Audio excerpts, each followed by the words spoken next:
Hey, just a heads up that the following content may be disturbing or triggering for some listeners and is not appropriate for children. Please take care of yourself and others who may be listening with you. Welcome to the Bonus Babies Podcast, a show that has no easy answers, only hard questions. I think our grievances and our anger only hurt ourselves, and the weight can drown you. I'm here today, the person that I am, because I live in a country and a society that fed us imperfectly, that housed me imperfectly, that cared for me imperfectly. And yet here I am. And I remain optimistic that we have the capacity to help people like my family. I think when I spend the time to reflect on the people that hurt me, it sits in my chest like an undigested pie that I've swallowed whole. And they're not going to feel that. I am. And I think by channeling that into doing something other than grievance, I've been able to move forward. I've been in great therapy. I have great friends and family that I'm able to talk to. And honestly, sharing this book was one of the most cathartic and freeing experiences of my entire life. Can you tell me what you call the kids who you've cared for over the years? We feel that the children that we receive coming into our home are bonuses. So we call them bonus babies. I love that. This is your host, Jane Amelia Larson, and I'm a CASA, a court-appointed special advocate volunteer for youth in foster care. Yeah, I know it's a mouthful. In the same way a CASA works, I explore all things in the foster care maze by talking to kids, parents, caregivers, attorneys, social workers, therapists, really anybody and everybody who will speak to me to keep the conversation open and the information flowing about all things CASA. Hi there, this is Jake Eberly, the producer of the Bonus Babies Podcast, and today Jane Amelia speaks with David Ambroz. David Ambroz is a national poverty and child welfare expert. 30 years ago, he was a homeless, malnourished child removed from his mentally ill mother's custody after years of neglect and abuse. He's a former foster youth and now an advocate and an activist, and author of the memoir, A Place Called Home, which will be available on September 13th. David has quite a story. Enjoy the episode. Hello, I'm here with David Ambroz. David, hello. Hello. Welcome to you. Welcome to you. Yeah, exactly. All right, I read your book. I'm wowed. I know it's coming out on September 13th, and our listeners will hear this episode before then, and everybody will be buying it, and you'll be a bestseller. It will be a bestseller, I'm sure. So Thank you. tell me a little bit about who you are, where you're from, family of origin, all that stuff. Absolutely. Well, my story really begins 40 plus years ago in New York City. My family, which consists of my mom, my brother, and my sister, we were homeless for the better part of 11 years. And we lived in and around New York City for most of that. And in those wanderings, we experienced all the things you might imagine and many that you might not.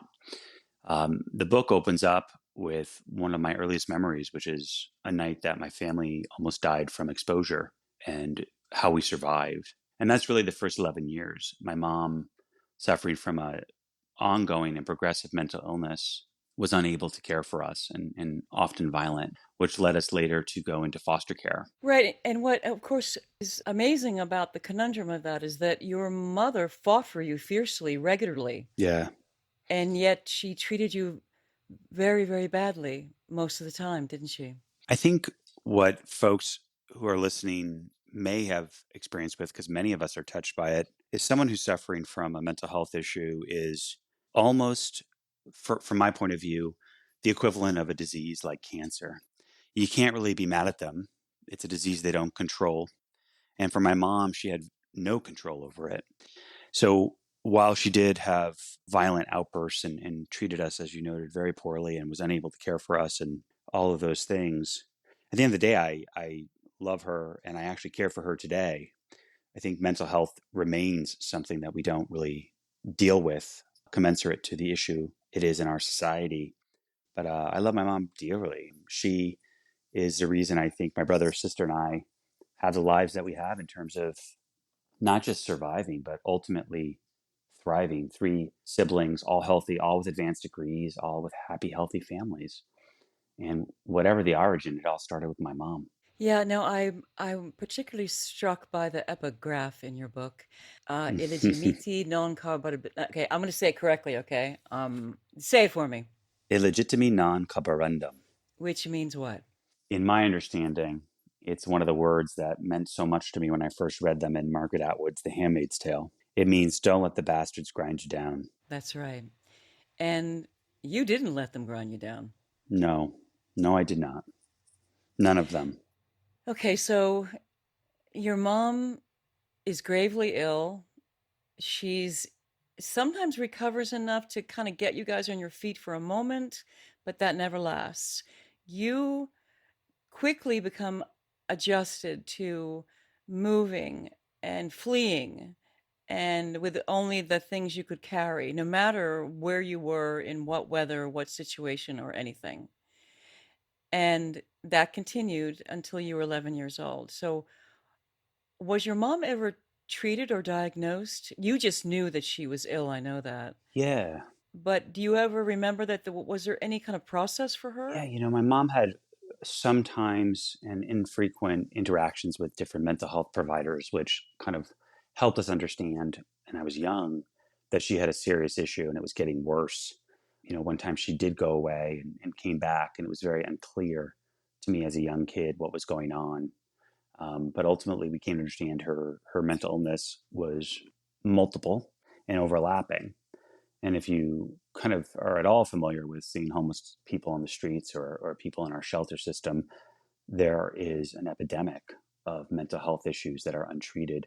And Yes. today, I actually help care for my mom. Having found her homeless again when I came out of college, it's been something I've taken on for 20 years now. My mom is stable. My mom, for everything that she has done, is also responsible for me being here. I love her deeply. And I have this image of my mom always that I wish I could sit down and talk to the woman in that prison of fear and delusion that's in there. And you mentioned sometimes she would emerge, and she did. And I knew that that's the mom she would be if she could just not be sick. The other introduction, or the earliest part of the pages of the book, in addition to that phrase, is a dedication to my mom, who taught me to forgive and to conquer one impossible thing at a time. And my mom is in that battle every day to the demons that haunt her. Yeah, I was struck by the fact that your book is full of forgiveness for your mom, for the many adults who didn't listen to you, for the many adults who mistreated you, for the people who abused you. Somehow you've arrived at this stage in your life and you are able to forgive. That isn't that remarkable? I mean, don't you find that remarkable? I do.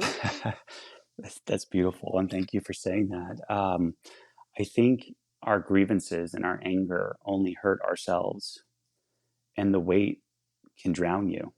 I'm here today, the person that I am, because I live in a country and a society that fed us imperfectly, that housed me imperfectly, that cared for me imperfectly. And yet here I am. And I remain optimistic that we have the capacity to help people like my family. I think when I spend the time to reflect on the people that hurt me, it sits in my chest like an undigested pie that I've swallowed whole. And Mm-hmm. what good is that? They're not going to feel that. I am. And I think by channeling that into doing something other than grievance, I've been able to move forward. I've been in great therapy. I have great friends and family that I'm able to talk to. And honestly, sharing this book was one of the most cathartic and freeing experiences of my entire life. I'm sure. I'm sure. And I think that's very true. When people write about very painful things in their life, it does become or can often be cathartic and also allows for others to help to voice their own experiences because someone is like you is brave enough to do so. Yes. And I, in all of my speeches over my life, and what I hope to do with this book too, is be a voice for all of my foster siblings, hundreds of them. Their names, I can't even remember all their names, and the other kids in the shelters when I was a child. I am alive, and I sometimes think of my life as something of like Forrest Gump meets Hillbilly Elegy, where through a incredible array of circumstances, had the chance and skill and privilege of speaking and sharing my story and emotional and trying in that to share the story of a whole generation of children that are experiencing today, the same thing that I did in foster care, on the streets, hungry and impoverished. And it is unacceptable. It is still happening. Absolutely. And is unacceptable. Yes. Yes.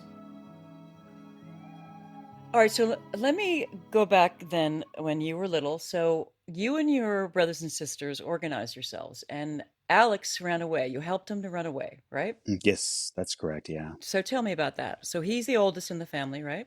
My sister's the oldest. My brother's the middle. Yep, I'd forgotten. He's just barely older than you, and Yeah. she's just barely older than him, right? Yeah. Okay, so you guys arranged for that somehow he was the best person to take off first. What happened? So my mom really at times would focus on my brother, and he bore a significant brunt of the violence. And so when we were, 10 through 12, we figured out that my mom might kill us and he might be the first one. And that was really our rationale in sending him off. We realized that we couldn't all go. We didn't have the resources. So we stole a bike, hid some money, and we were able to send my brother off on a bicycle from Massachusetts to go back to New York to live with a family that we had encountered in our wanderings. And Hundreds of miles on a bicycle, right? That barely worked, right? that barely worked. And this is why we were definitely still children in some respects. And the ironic part is my brother made it. He made it. I know. He made it. My brother made it. You can say a lot of things about the Ambroz kids, but we're resilient. He made it, and he stayed with this rather remarkable woman who's actually in the book. And right, that's Brenda, right? I can only think of her real name, which I should not say. Okay, her name is Brenda, right? She, to my knowledge, was a prostitute, and she had 2 boys that we became friendly with, and she took care of us when we were young. Not a ton, but for a moment. And my brother went back there, and she took him in. And back in Massachusetts, where my brother, sister, and I had been living, my mom just quickly devolved even further into delusion and violence, which led ultimately to me entering foster care. Right, but you also tried repeatedly to get help, and it would backfire. The one that sticks out to me the most is when you spoke finally to the woman from DARE. Yeah. And she didn't help you either, ultimately, right? You said something earlier that really struck me, which is forgiveness. And when I look back, that's a great example of it. But I also think about, for instance, when we did have an apartment once, and I remember the judge evicting us. And I remember looking up at that fellow in his robe in this wooden room in New York and thinking, you're condemning us to the streets. And so, yeah, the police officer in middle school didn't do what she should have done. But neither did the priests or the folks out in DSS and the Department of Social Services or all the other adults that saw this woman wandering, the shelter leaders. So I think we collectively do turn away even today. I think we turn away because it's overwhelming. And what are we going to do? But yeah, the DARE officer, school nurses, and different people that saw the bruises on my face or my body or the condition that I was in, school, librarians, it was not hard to see what was going on, and people chose to look away. Right. And then finally, after one particularly bad incident in which you were truly gravely injured, you took yourself to the courthouse, saved yourself, essentially, right? Yeah, little did I know it was traffic court, but okay, you know what? It counts. It counts. It okay, absolutely does. And how funny that I stumbled into the Hall of Justice looking for some, and I really thought that was a moment that it would save us. And the unfortunate part was it was the beginning of a deeper level of hell that I didn't know existed. A lot of things you can say about kids who struggle with their parents who are suffering from mental illness and the violence. But there is love. There's imperfect love. And when I went into foster care, with a rare exception, there was all of the violence and little of the love. And even when you did think you had love, that was robbed too, even though maybe it was repaired to some extent with Holly and Steve. But all right, so before we get to that, so what happened then? Your sister went with your brother, right? Hmm. Into Brenda's home, and you were difficult to place. So when I went to foster care in a bygone era, but not far back, gay children were considered problematic and something to be treated. And I was unable to be placed in a normal foster home because of that condition. So it was really challenging to find a home for me. And they ultimately segregated me into a juvenile delinquent facility, a congregate care, rural, I would call it a kiddie jail. And the kids in that facility were very violent, and I did not necessarily belong there. And quite quickly, I was targeted by other kids in the facility and some of the staff. And it was very soon after entering foster care that I was first assaulted, and that began a period of terror in my life until I left that facility and was reunited shortly and briefly with my brother and sister. Right, but even the therapist there, James, was terrible to you. Terrible. Yeah. I mean, it's criminal behavior, really. I mean, I don't know whether he's still out there, but I hope not. Well, I'll tell you, there's so many folks like that in the life that I only look forward and say, what the hell can I do to help other kids? Because I don't think I can do anything I think the universe will sort that all out. And all these folks you bring up, absolutely, someone who should never be near children. Even kids in delinquency deserve respect and love and rehabilitation. And that's not what was going on in this facility. But the part, and this is the challenge I have for everybody, is yes, condemn these people and we'll talk about others. But I always ask folks when they're done condemning, what can you do? What can I do? What can we do? Because the bad actors are there. The good actors are listening. Let's jump in and we can all do something. But yeah, absolutely. That he should never have been anywhere within hundreds of feet of vulnerable children. And we all should be much more involved in what's going on in these places in our own communities today. Yes, I agree completely. So you ended up with your brother and sister, but in a terrible foster home. Yeah, so I was so excited to be reunited after being apart from them. I hadn't seen my brother since he had run away. Yeah, and you really miss them, right? Because you Yeah. guys were close. You guys were like in the trenches together, Yeah, day in and day out, right? we were each other's pod. I mean, we were it, and our mom. And that was it. That was our world. We survived together. We watched each other's back. We guarded each other in public places that were scary and violent. We took care of each other. And when we went into the foster home, I was so excited, first of all, to be out of that facility. Just can't even begin to describe how I felt coming out of there. And then to see my brother and sister, it was like, oh, yeah, this is what I meant when I was going into foster care. This is what was supposed to happen. Right, because it was a house, Mhm. right? And there were other kids, and there was Yeah. a mother and a father. So your first impression was, oh, this will be okay. Yeah. And you know, how little do we know what goes behind those front doors? And it quickly became very clear to me that this was yet another place that should not necessarily have state children in their care. They were abusive. They were I could tell you specific things, but I would just say they should not have had children. And they made my life individually a living hell in so many ways. And I continued to receive the message and the treatment for fixing my sexuality. And they were petty and cruel. And I just look back at that time as one of the darkest periods of my life. And your older brother and sister took off, right, without you. Yeah, it's my brother and sister are children at this point. We're children. You're all children. Yeah. You're children, vulnerable, Yeah. scared, lonely children. And as you say in the book, at one point you just have to figure out how to save yourself, right? Yeah. And I hold no ill will for my brother and sister for running away from that facility. They were in a school together. I was not in that school. And so they spent that day when they should have been in school taking in New England called a Peter Pan or a Greyhound bus. Most people might know of it. Yep, I know of it. There you go. Mm-hmm. Out of the city where we were living, and they left me behind. And we've talked a lot about it, but at the end of the day, we were being erased in a horrible environment, and they had to figure out a way to save themselves, and they did. And I am glad that they did. But I stayed there for a period longer, and it descended into a version of hell.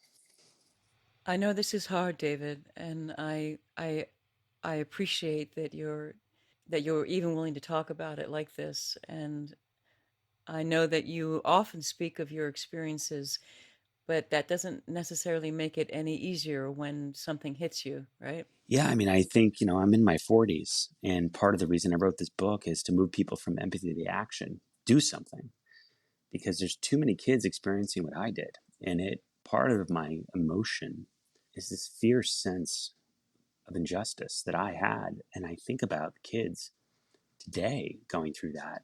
Still going through it, just like what happened to you. They're still going through it. They're every day. Every day. And I don't even... And people don't think about it enough. It's hard. So it's hard. And then you think, what can I do? And that's what I wanted to answer with this question. I wanted to remove the shame and use my emotion as a superpower. And that superpower is to share my story and move people to do something. But yeah, I appreciate that space and gathering my wits a little bit. But that foster home, I stayed for a while longer, and they were very cruel. They were very cruel. They were investigated for abuse after my brother and sister ran away, and they were found to have done so and lost the ability to foster older kids was the solution. However, which seems phenomenal to me, that they should have taken away their licenses completely. I think there's such a crisis of placements. There's so few, and there's so many kids that need it. And I'm not justifying their decision. Believe me, I have the scars to say why. But I think there is such a pressure on this system that's underfunded and overwhelmed. Yes. With children in need and families in crisis. 2/3 of the kids entering foster care are there because of neglect, which is a euphemism for poverty. Yes. If we stopped that intake of kids and families that just need a little bit of love and support, we could focus on the kids that really need to be removed, like my brother and sister and I. But I understand the system. It doesn't mean I think it was right, but it was what it was. And we have underfunded a system, and then we're shocked when things like this happen. We're shocked when no one steps up to foster, or not enough. We're just shocked. We clutch our pearls and we're like, God, how could this happen? It happens because not enough people are stepping up to the bat to do the hard work that these people did. And I condemn them. Believe me, I'm first in line. But at the same time, at least they opened their home. And I'm not saying it was okay, and I have all the knowledge and remembrances, but at least they opened their home. That's more than most of us do. And I'm hopeful that if you can't foster and you can't adopt, what can you do? And that's what I hope people will do after listening to this and reading the story of May and Buck and being like, how could these people be given a child? And then wondering, how can I be given a child? Right. So you mentioned a superpower, but you have another, and that is somehow you always get it done for yourself. So you revolted. You had an epiphany. You're like, I'm out of here, right? Yeah. That was the last time I let someone hit me, and it was in that home.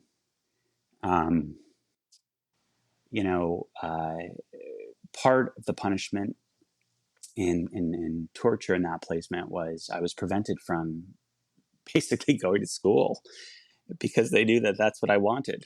And that's what I always thought of as my way out of this. And she one day decided that I wasn't going to go to school, and they would rent me out for labor and things and instead. And that morning, I just refused. And despite her hitting me and screaming and all these things, my brother and sister had been gone for a few months or a while. And I just decided in that moment that I was done, that I was my own jail keeper.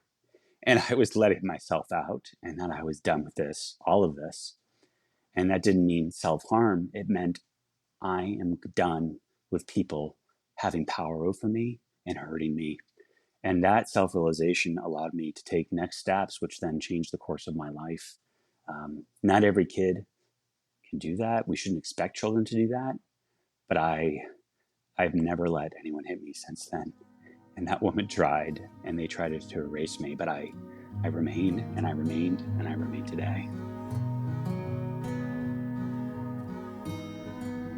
And you mentioned when we spoke, you said that you were drowning and someone caught your hand. Yeah. Can you tell me about that? One of the opportunities I had while I was there was the chance to volunteer at a YMCA for a summer camp. And I met this remarkable person, Holly, who was the camp director. And she had a beautiful daughter, Bree, who was in the program. And I just lived that summer not realizing that this woman saw exactly what was going on all over my face. And she fought to get me into her custody, her and her husband, Stephen. And they weren't foster parents at the time. They fought, I learned later, for years to try and get me into their custody. And when I finally had that epiphany we spoke of, I was able to myself reach out to Holly and see if she still would take me. And enthusiastically did she. And it was that hand that reached below the surface of the water that pulled me up and got me above the water for the first time in quite a while. And Holly is a remarkable person who, is honestly the embodiment of what I'm trying to do. Holly didn't look around and go, who's going to help this kid? She's like, I'm here. I'm going to try. And not everyone can be a foster parent. I get that. But she didn't look around for someone else to try and help. She did. Even got a lawyer to try and get me. And I am always struck by that fact that she took it upon herself for years to fight for me, and then fought with me to salvage me from all the experiences I'd had up to that point. And I tell the story in the book of just the trauma I had around food and, what she tried to do to help me overcome the weaponization that had happened in previous placements around food, the starvation I'd experienced my whole life, and how traumatic I found the whole thing.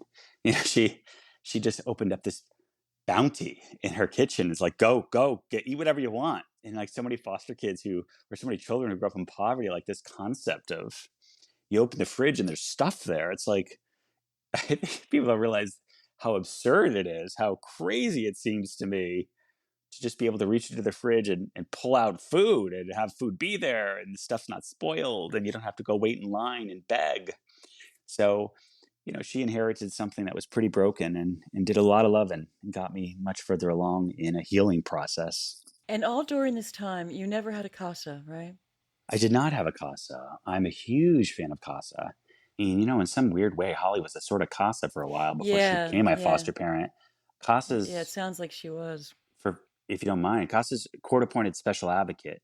And it's basically like a big brother, big sister that's specially trained to work with children that are engaged with the courts. And they are a remarkable asset and addition in a way that people can contribute. It's a big brother, big sister. You volunteer, you get to know the child, and you're given a voice to be that voice for a child who doesn't have the language or capacity necessarily to advocate for themselves.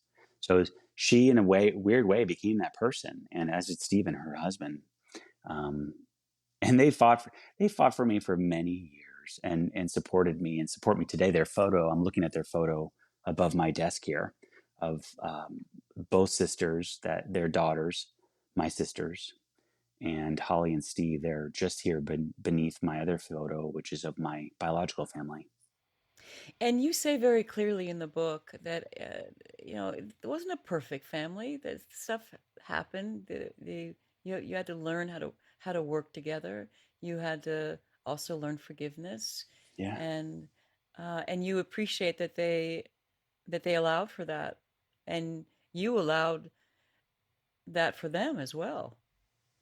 Yeah, I think everyone listening has a family and know how hard it is. Yeah. Never mind a foster family, but any family. And love is a discipline. It is not a default. You have to focus on it and lean into it. And forgiveness is a discipline. It doesn't mean you forget the terrible things. Lord knows I haven't. For anybody, I remember.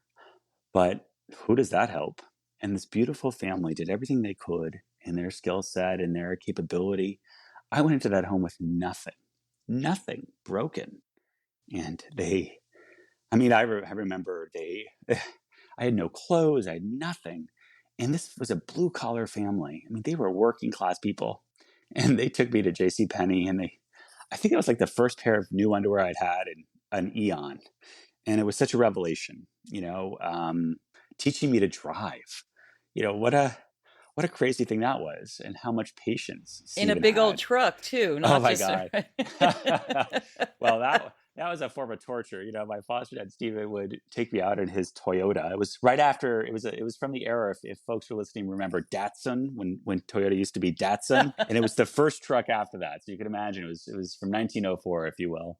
No power steering. And it was his truck. He was a contractor. And he took me out to drive, and he would chain smoke and just was patently patient with me and forgave me. I read over the mailbox one time, and he was just like, "Are you okay?" When I was expecting to be hit. Right. And didn't he say something like, "I never liked that mailbox anyway"?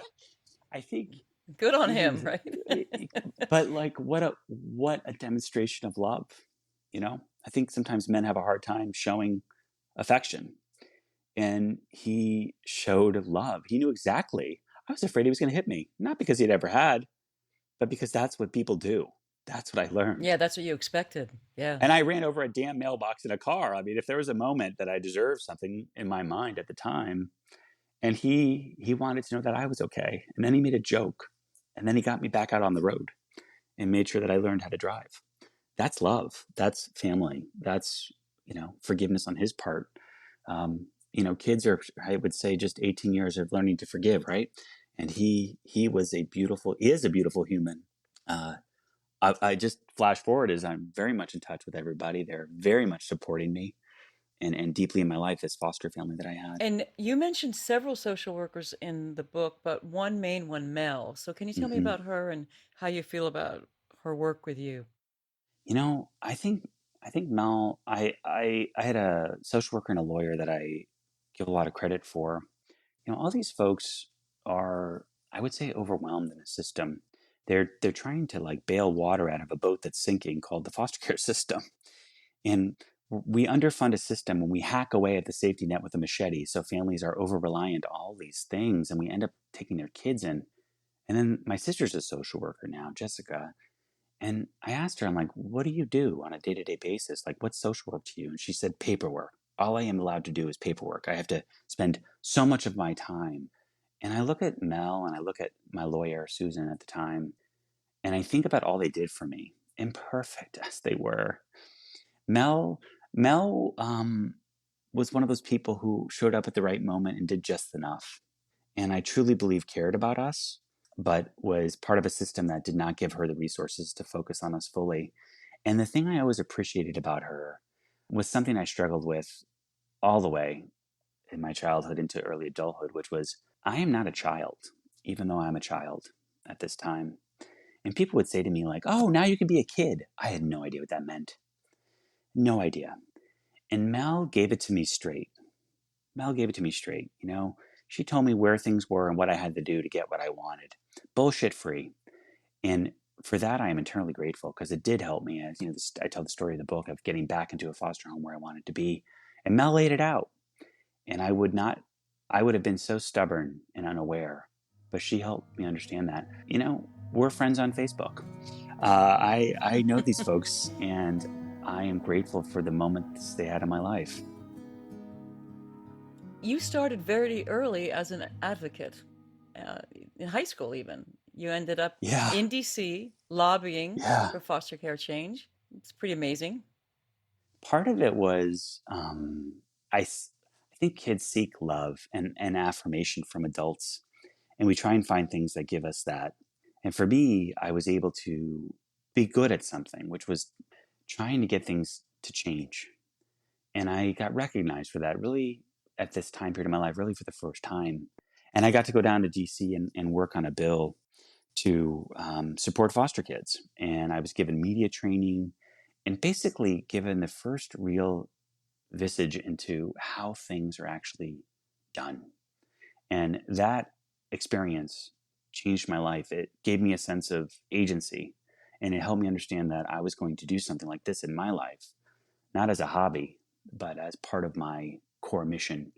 It was pretty remarkable. We were flown from all over the country, foster kids, for the first time, and we were dispersed across Capitol Hill to work on sharing our stories and convincing organizations or people in Congress to support a bill that would help foster kids that were transitioning out of foster care called the Chafee Independence Act.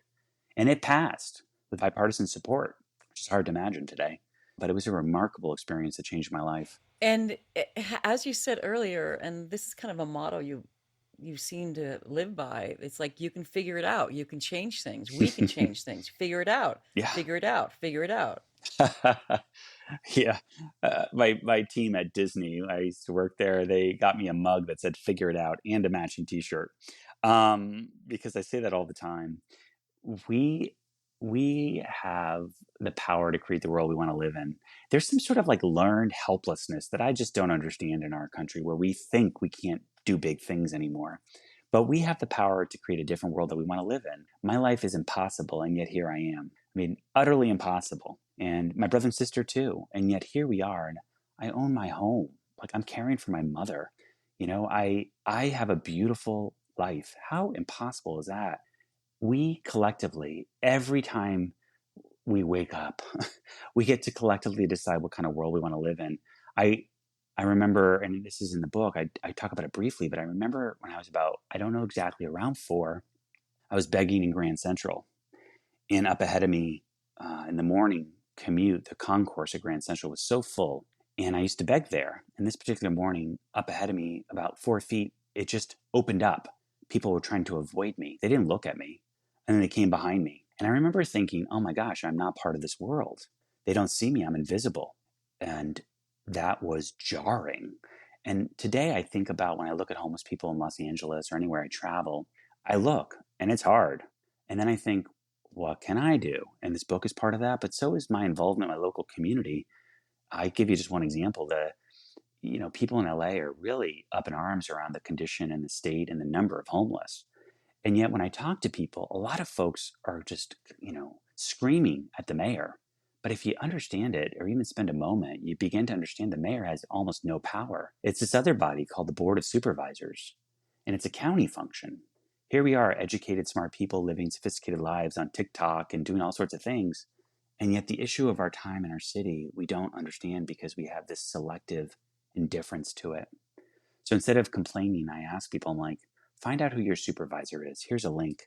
I truly believe all of us can do something. And that's why I did this. That's why I do this. That's why I live the way that I do, is my belief that we are a good people and we have the power in a democracy and a republic that we're in to change things anytime we want. Well, you do seem to have a special gift, though, David.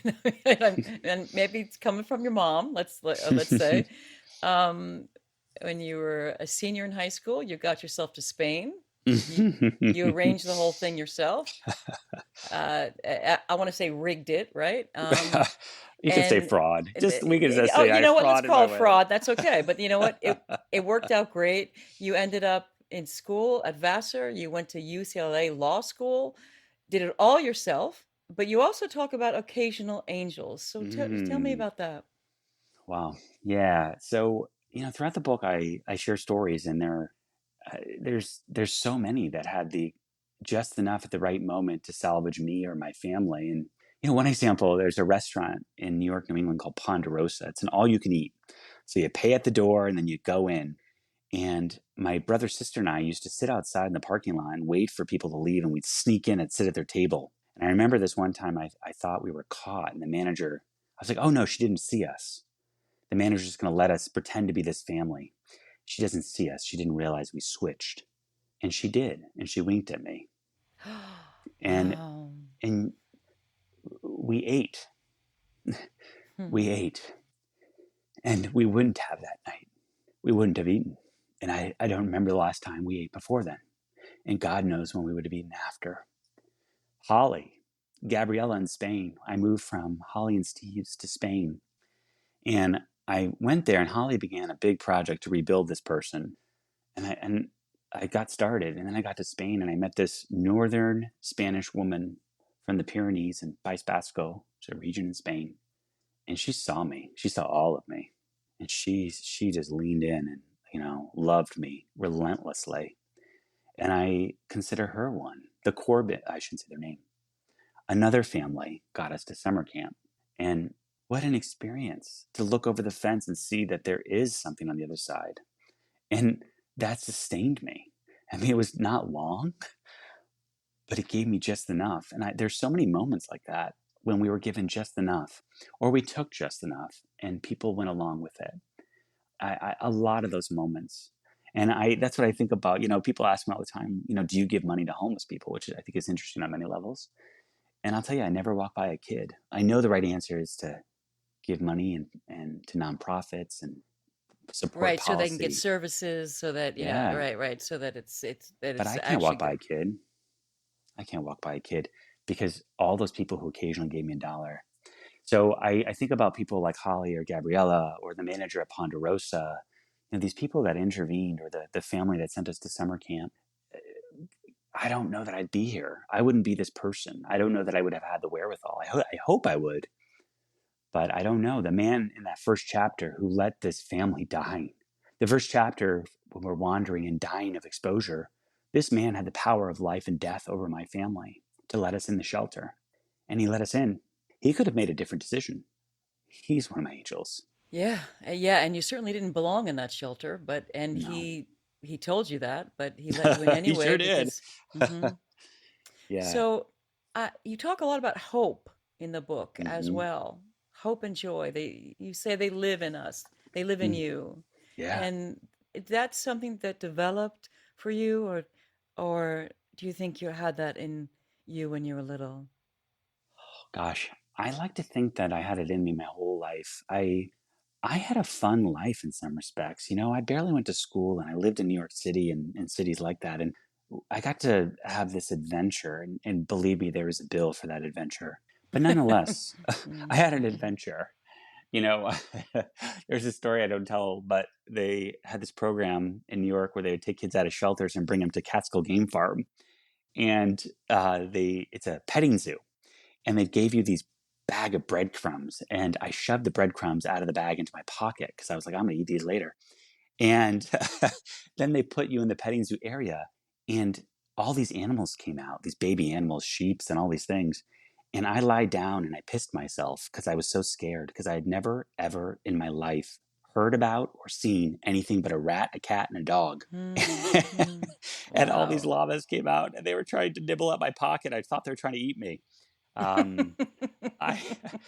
was no A for apple in my life. So, there was adventure in my life and excitement. And I'm not planning to raise my child that way, but it was something there. And I got to learn to take care of my mom and my family and have our imperfect love we had for each other. I had a lot of great experiences. Like I said, I think of my life as like Forrest Gump meets Hillbilly Elegy, maybe with a little bit of Precious, if your listeners are familiar with all three. And it has been one hell of an adventure. And for that, I'm grateful. Hope is how I end the book. Hope is what nourishes me. Yeah, I'm hoping. Do you have your book there? Are you willing to read the last couple of paragraphs? I sure am. Let me go back to my laptop. Give me 1 second. I see it here.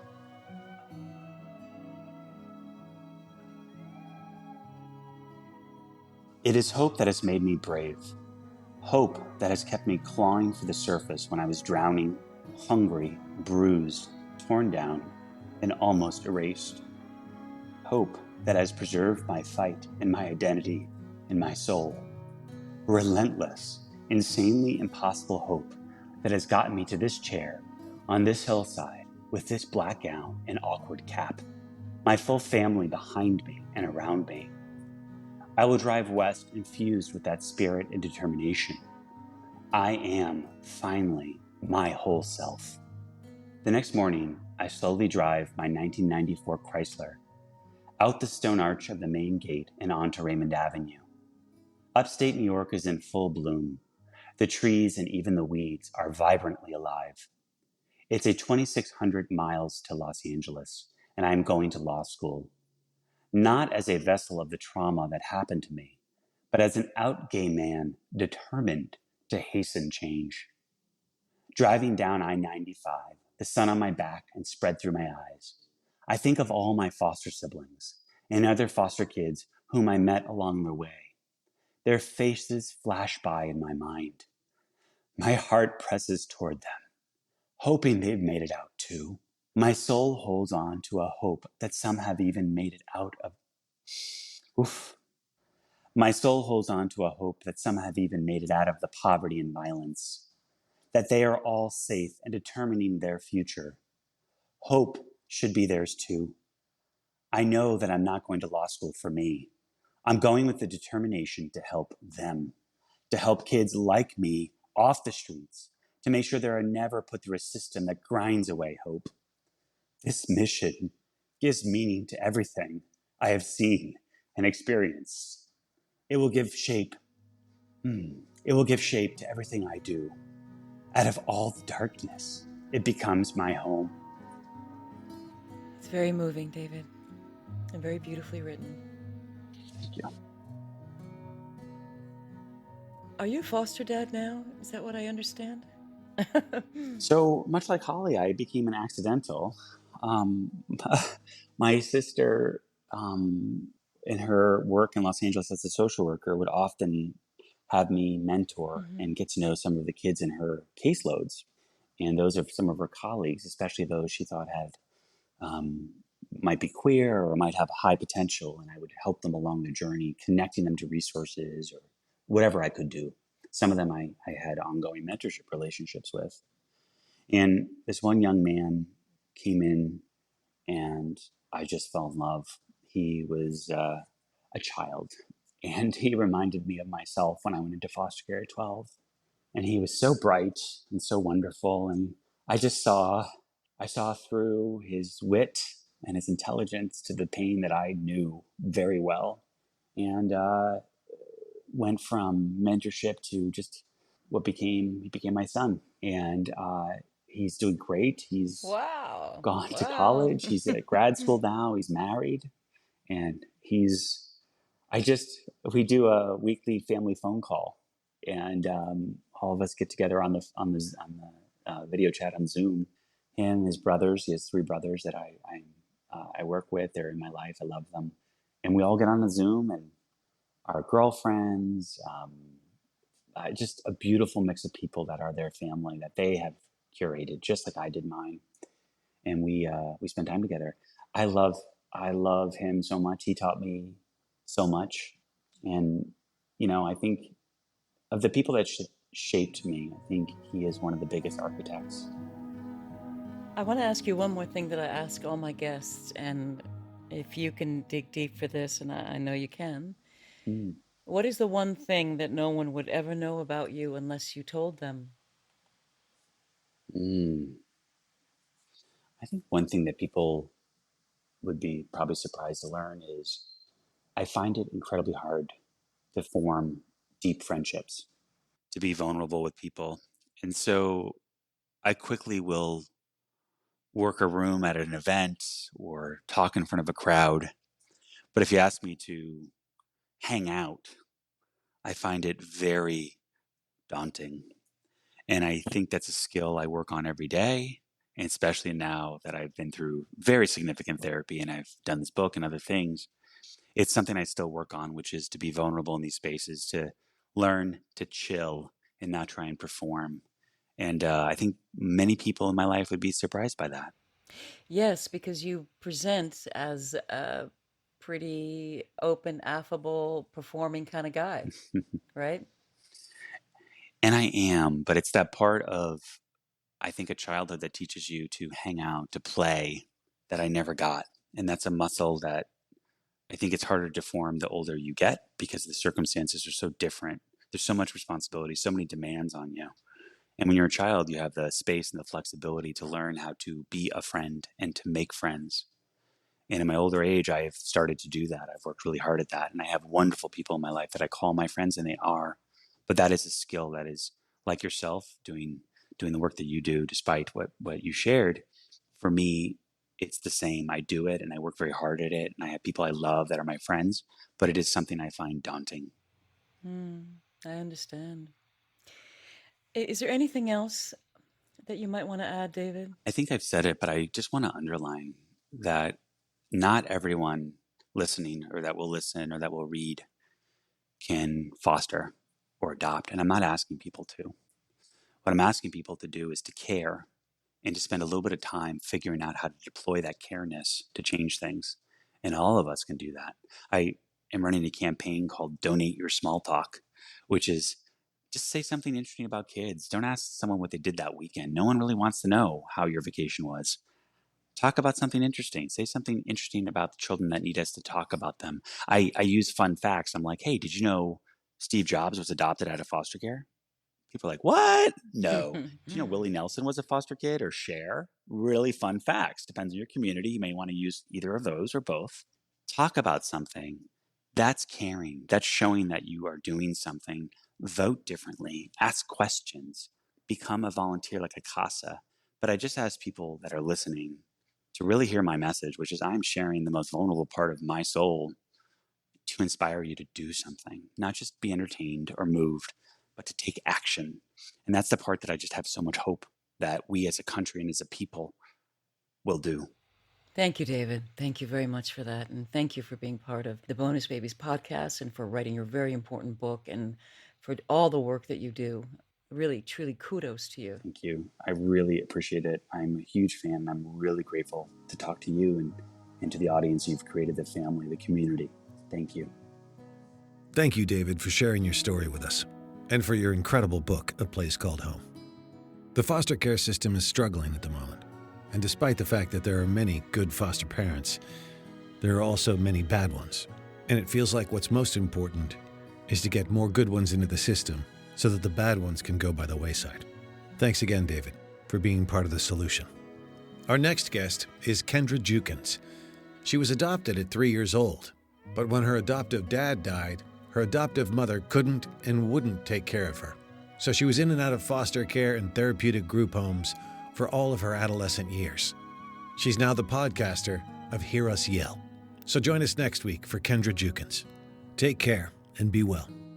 If you see something, say something. If you suspect a child's health or safety is jeopardized in any way by parents or anyone else, contact the Child Protective Services Agency in your county. 24-hour hotlines are staffed by trained social workers who will help you through the process, and you can do so anonymously. In California, you can call the Child Protection Hotline at 800-540-4000. So if you see something, say something. You might be saving a child's life. If you want to know more about becoming a CASA anywhere in the country, go to nationalcasagal.org, and in LA, casala.org. And if you want to know more about becoming a foster parent, check out the National Foster Parent Association at nfponline.org. There's also faithfosterfamilies.org and adoptuskids.org. There's tons of other information online as well, so you can just hunt around. We also want to thank the supremely talented Christina Apostolopoulos for her beautiful original music. You can find her music on Spotify or Instagram at Christina Aposta. And also thank you to Yukon Har for his engineering. Thanks for listening, and if you like what you hear and you find it as valuable as we do, please rate us and hit subscribe. Make a donation at bonusbabies.org. See you next time.